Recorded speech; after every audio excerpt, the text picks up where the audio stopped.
Assalamualaikum warahmatullahi wabarakatuh. Kembali lagi channel Bang Tikal. Kali ini kita kedatangan tamu yang tidak asing lagi di kota Gua Simpang. Siapa lagi kalau bukan Huzairi. Halo Pak Huzairi. Alhamdulillah baik. Gimana kerjaan kita? Aman, lancar? Alhamdulillah. Kalau bilang aman ya selalu aman lah. Apa nggak amannya? Alhamdulillah, itu yang paling penting. Jadi gimana pendapat Pak Ari tentang masa corona nih? Yang nggak selesai-selesai ya? Untuk masa COVID ini ya ada sebagian berdampak, ada sebagian kayaknya enggak. Kalau itu yang pasti sunyi lah di Simpang kan. Kota kita lebih sunyi daripada sebelumnya. Kalau di lapangan kayak kami di bagian parkir tuh kan, kayak bagian parkir itu jadi kata juru parkirnya berpengaruh karena kadang ada hari-hari besar tuh kan rame. Sekarang nih udah agak sunyi. Sunyi kalipun tapi enggak lah, tapi berkurang lah omset orang itu. Jadi berdampak lah gitu tukang parkir kan? Berdampak berdampak tapi enggak signifikan. Enggak signifikan kali kan, hanya agak Kurang omset aja. Jadi biar penonton tahu Pak Ari ini tugasnya di mana nih di Dinas Perhubungan nih? Bagian apa? Apa dari pertama masuk apa sekarang? Sekarang boleh. Nah, kalau sekarang, kalau dulu pertama kali masuk di sini saya dulu kan masih di Kominfo itu tahun 2015. Jadi dulu saya kan di ruangan telematika.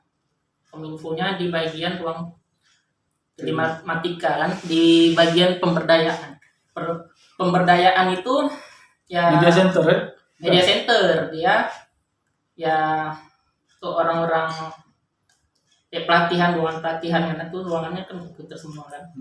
Dulu kasihnya Pak Ridwan Putraga. Saya bebas untuk masyarakat tuh Pak Ari. Sebenarnya boleh masyarakat kalau nggak bisa komputer datang ke situ kami ajarin komputer. Media.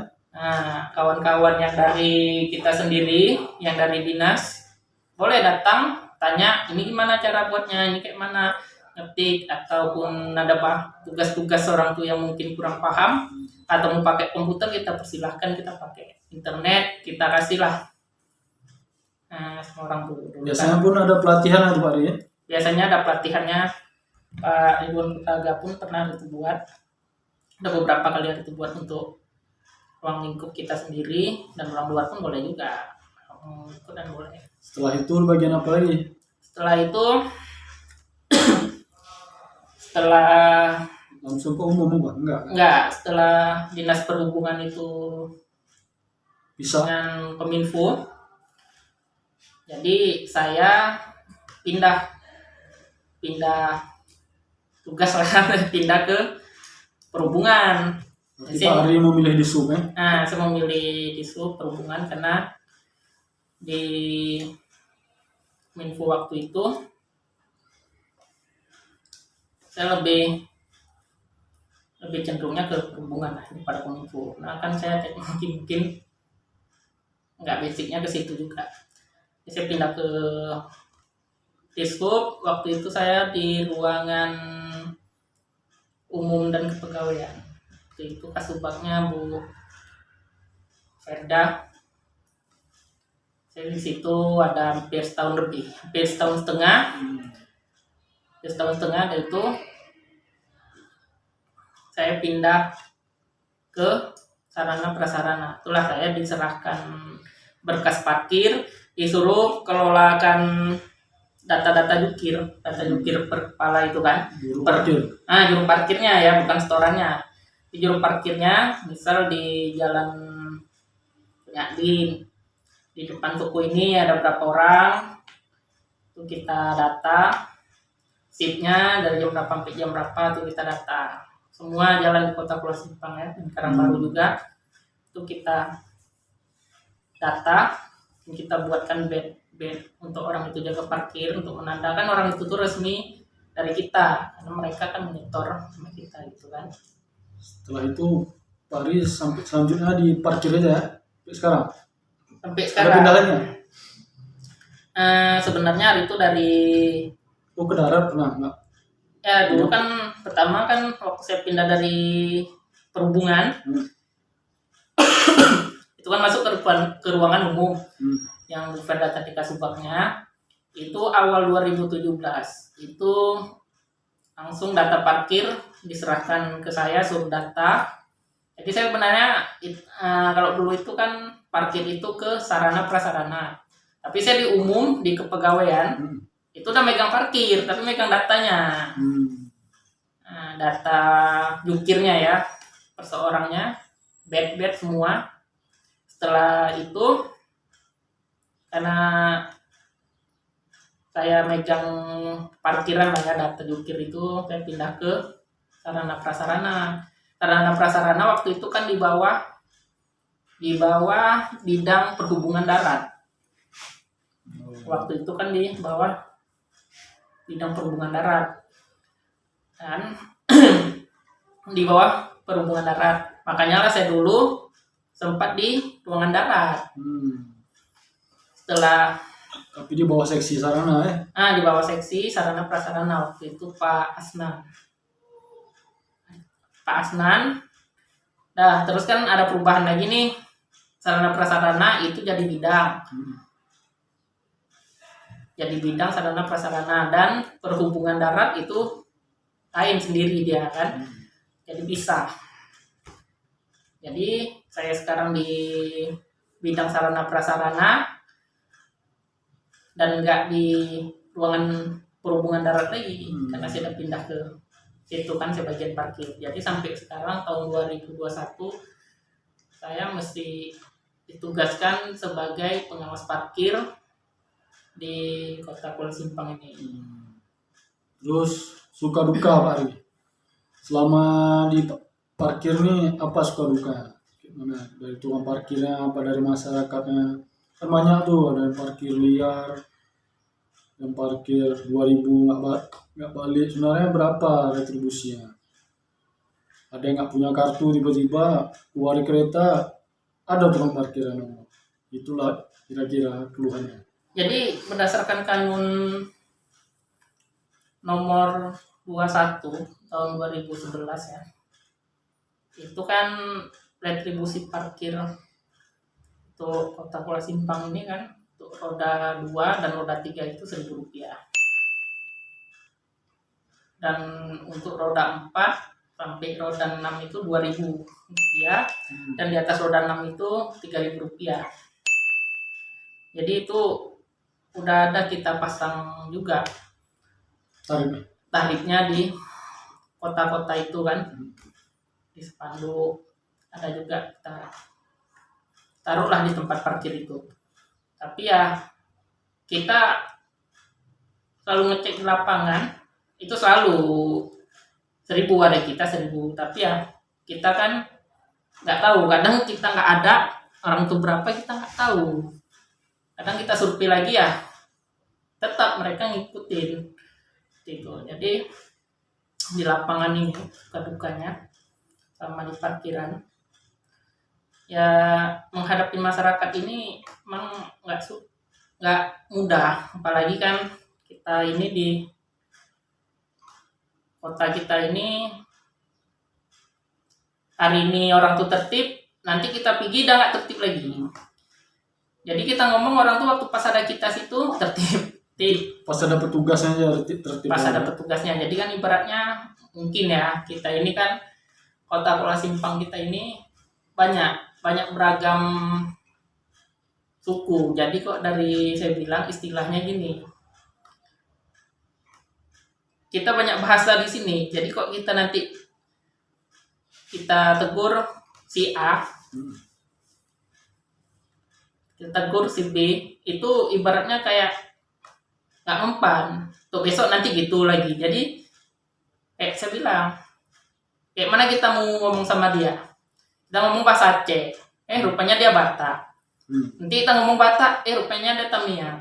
Jadi kayak nggak temu. Kita ngomong sama orang itu kayak nggak nemu gitu. Cuman ya tetap kita pantau setiap hari biar bisa tetap tertib seperti yang memang udah diharapkan lah sama masyarakat, parkir itu tertib dan ramah ya, karena kan banyak juga orang keluhan banyaknya premanisme, anak-anak pang. Sebenarnya orang itu pun bagus-bagus aja, cuman karena mungkin pakaian orang itu kan itu kaki lima kan, ada yang bertatu, ya orang takut. Orang itu apa, ada bagian parkir juga, nanti parkir juga orang. Sebenarnya gini, mungkin kan kita lihat dari masa lalu orang itu kan kayaknya dulunya kan man ataupun apa gitu kan, orang tuh bertatu. Jadi ya mereka ini mungkin gak ada kerja ya minta lah untuk jaga parkir dari koordinator kita daripada dia melakukan hal yang negatif ya. Tapi kan karena ada bertatu kan pandangan masyarakat itu preman, padahal nggak juga. Jadi sering juga saya sampaikan pada mereka, kalian kalau nanti ngutip parkir pakai lengan panjang, jadi kan tatunya itu kan nggak nampak. Jadi kan nggak nampak kesannya. Tindik itu jangan dipakai, orang kan tindik yang besar kan.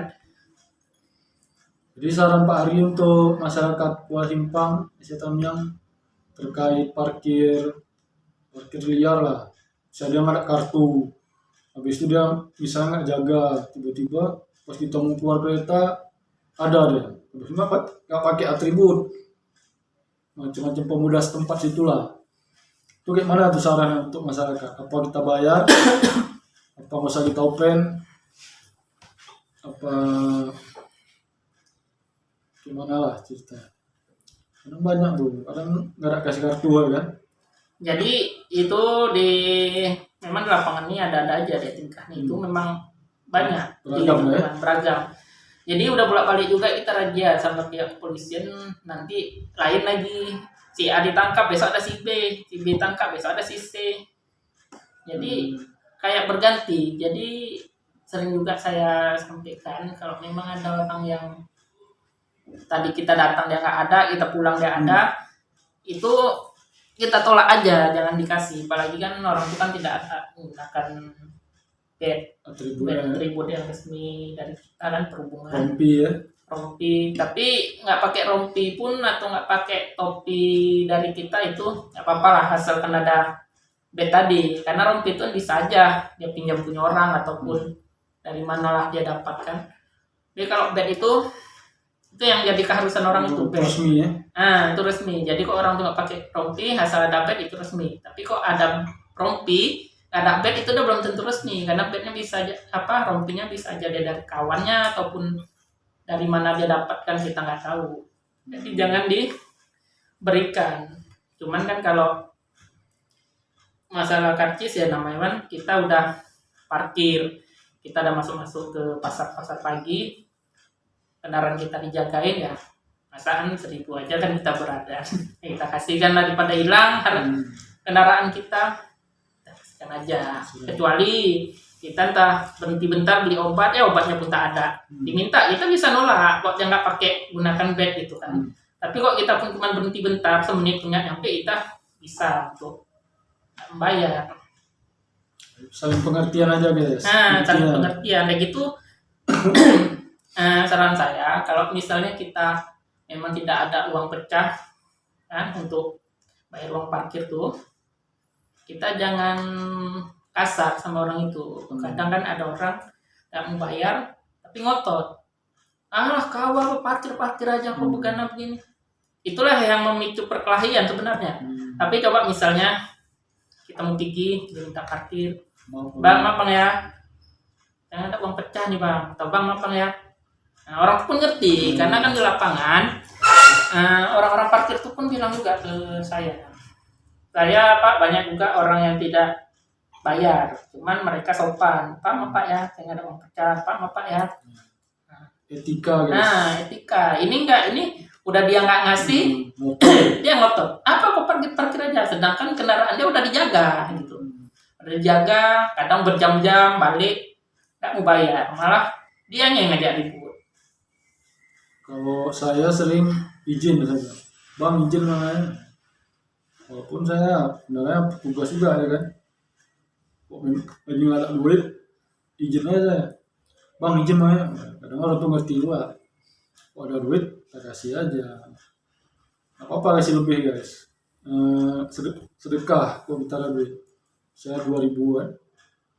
Lagi senang hati, kasih 5.000 nggak apa-apa. Dan Jadi orang tuh pun senang. dan yang utama itu kita di mana aja berada tuh etika. Kita Etika. sopan orang tuh, Jangan orang kasar, itu ya. sopan, jangan kasar. Karena orang dukung payah cari kerja. Jadi guys, Pak Ari ini di bawah Ibu Nurbani, satu-satunya pegawai di Aceh Tamiang yang mendapat penghargaan langsung dari Bupati Aceh Tamiang, Bapak Haji Mursyid. Sebagai pegawai teladan. Ya, Bu Nurbaninya ya, bukan sayanya. Atasan beliau. Nanti kita Atasan tampilkan saya, bukan Bu fotonya, kita Nurbaninya. tampilkan.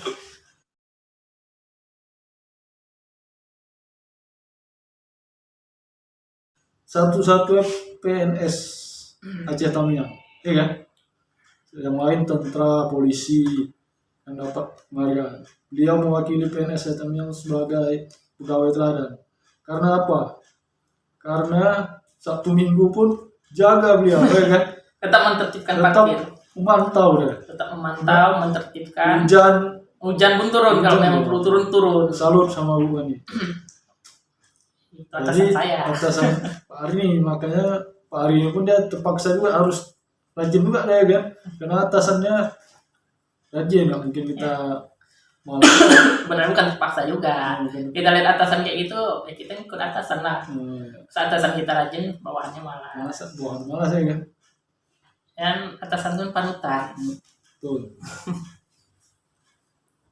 Kalau Kabid Pak Dodi Arisandi itu Kabid saya juga dulu, orangnya top kali itu, nggak pernah marah. Pak Ari kerja di Dinas Perhubungan udah berapa tahun? Dari tahun berapa? Saya bergabung di Dinas Perhubungan ini dari tahun 2015. Tergolong baru lah. Berarti belum lama kali abang-abang yang kemarin tuh ya kan? Belum. Hampir 20 tahun ya. Oh, itu senior kali, sesepuh. Sesepuh. Bukan senior, sesepuh dah. Ya, aku jumpa pun dah. Berarti Dah baru hormat-hormatnya gini gitu dah. 6 tahun ya? Ini baru 6 tahun. Belum, baru masuk SD lah ya? Baru tamat SD lah, Baru baru masuk. sekolah. Orang tuh udah tamat kuliah.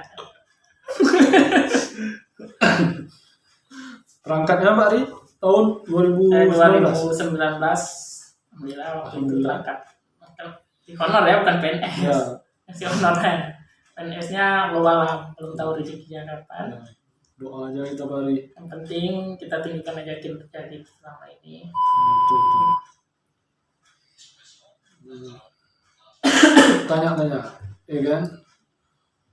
Kawan kita di Dinas Perhubungan yang paling rajin siapa? Paling rajin. Menurut Pak Ari dia kerja memang betul-betul kerja, bukan karena penyendirian. Nah, kalau yang paling rajin ya udah pasti ya koordinator kami lah, Bu Bani. Minggu pun kerja, tanggal merah pun kerja. Nah, tapi kalau di kantor ini ya saya nggak bisa bilang siapa, karena nanti kan saya bilang si A, nanti si B-nya marah. Ya aku kan kerja juga katanya. Jadi ya bagi saya semua rajin, nggak ada yang malas, semua rajin. Itu jawaban aman guys. Habis itu yang paling lucu ya? Paling Kalau lucu. kita yang paling lucu, yang ngelawak Yang paling lucu hampir semua pun lucu juga. terus semua lucu. Ya ada saat-saatnya lucu, kita kan ada saat-saatnya lucu, bercanda tuh bercanda, saatnya serius-serius. Ya tempatkan lah, karena semua pun bisa jadi lucu. Jadi ya guys, bentar lagi ulang tahun perhubungan tanggal 17, Hari Perhubungan Nasional. Ya. Harapannya kenapa Hari? Katanya dengar-dengar kita nggak bisa bikin acara dikarenakan zona kita atau zona merah atau zona oranye PPKM. Gimana Pak Ari harapannya untuk perhubungan ke depannya ini? Ya, semoga perhubungan kita ini semakin maju, makin baik ya di mata masyarakat maupun masyarakat ataupun di dan dinas-dinas lain ya. Semoga orang tuh semoga dinas kita ini bisa menjadi contoh bagi dinas lain. Nah itu aja Bang. Iya guys, kok sempat aja ada acara macam tahun kemarin, udah pasti Bu Bani yang megang sebagai ASN teladan. Tapi kok ASN pemalas, tahulah kalian tidak apa jawabannya. Nah ini yang ngomong. Oke lah guys, sekian dulu perbincangan kita sama Pak Ari dari Dinas Perhubungan Aceh Tamiya. Semoga sehat selalu Pak Ari, murahkan rezeki. Ya, terima kasih. Salam perhubungan. Salam perhubungan.